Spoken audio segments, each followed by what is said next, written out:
pessoal, e aí? Como é que vocês estão? Bem, depois de todo esse processo de férias, livres de mim, vamos voltar à rotina de estudos, tá? E para vocês do nono ano, eu preparei uma pequena revisão. Não de tudo que vimos, tá? Mas do necessário para vocês continuarem. Então vamos começar a ver essa introdução à química novamente. Inicialmente, nós vimos alguns conceitos importantes, tá, para a química, como, por exemplo, de matéria. Lembra? Matéria é tudo aquilo que tem massa e ocupa um lugar no espaço. Ou seja, tudo aquilo que está à nossa volta, tá? Além do conceito de matéria, nós também observamos alguns outros conceitos importantes, como, por exemplo, de substâncias puras. O que seria a substância pura? Substância pura é aquele que contém apenas um elemento, ou seja, de forma mais pura possível.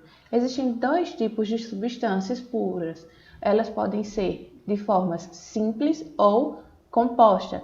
A substância simples é aquela que contém apenas um elemento, como por exemplo o O2, o gás oxigênio, que conteria a presença apenas de um elemento, o oxigênio. Enquanto a substância composta, aqui nós já estamos tratando de moléculas, ou seja, mais de um elemento, tá? Como, por exemplo, a água, H2O, contém a presença de hidrogênio e oxigênio.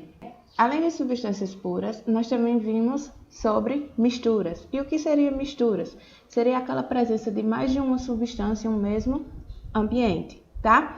Essa mistura ela pode ser considerada homogênea ou heterogênea. Uma mistura homogênea seria o quê? A presença de mais de uma substância, mas você vê apenas como se existisse uma. Enquanto as misturas heterogêneas são a presença de mais de uma substância, mas você consegue diferenciá-las e observá-las todas elas. Como assim? Se você pegar um copo com água e óleo, você consegue observar que existe a presença de óleo e de água. Então, aí nós temos uma mistura heterogênea. Enquanto se você pega um copo e coloca água mais álcool, ali você não consegue observar todos os elementos e todas as substâncias que estão ali presentes. Então, isso seria uma mistura homogênea. Outro conceito observado ou comentado na sala seria o conceito de sistemas. O sistema seria o quê? Seria apenas uma análise. É todo aquele material que você consegue analisar. O sistema, lembrando, ele pode ser também homogêneo, se você consegue observar apenas uma substância, como também pode ser heterogêneo, observando mais de uma substância. Também comentamos sobre que a matéria ela consegue passar por transformações. Essas transformações ou fenômenos, eles podem ser de duas formas. Uma transformação física ou uma transformação química, tá? A transformação física é aquela onde há apenas uma mudança de estado, não há uma modificação nessa molécula, como por exemplo você congelar a água ou colocar a água para ferver. Isso apenas é uma transformação física, por quê? Porque a água ela não deixou de ser água, então ali ela não modificou suas propriedades. Enquanto a transformação química ou o fenômeno químico, ele é aquele que há modificação na estrutura da molécula, ou seja, vai existir um material novo, uma substância nova, como por exemplo, a combustão de alguns materiais, tá? Além disso, também falamos sobre os estados físicos da matéria. Lembre, a matéria ela contém 3 estados físicos: sólido, líquido e gasoso. Falando sobre algumas propriedades, quando a gente pensa em estado físico sólido, nós sabemos que as moléculas dessa matéria elas estão de formas compactas, tá? Quando falamos de estado físico em relação ao líquido da matéria, essas moléculas elas já estão um pouco mais liberadas. E quando falamos no estado gasoso, então nós estamos falando de que essas moléculas estão totalmente agitadas. O que é que pode interferir quando se trata do estado físico da matéria? Temperatura, tá? Quanto maior a temperatura, então o estado que a matéria vai adquirir será o estado gasoso. E quanto menor a temperatura, o estado que a matéria vai se encontrar será o sólido. Só que essas fases elas podem ser transformadas. A gente pode mudar o estado físico da matéria, né? Como por exemplo, se você pega a água e coloca no congelador, ela deixa de ser do estado líquido e começa a ser do estado sólido.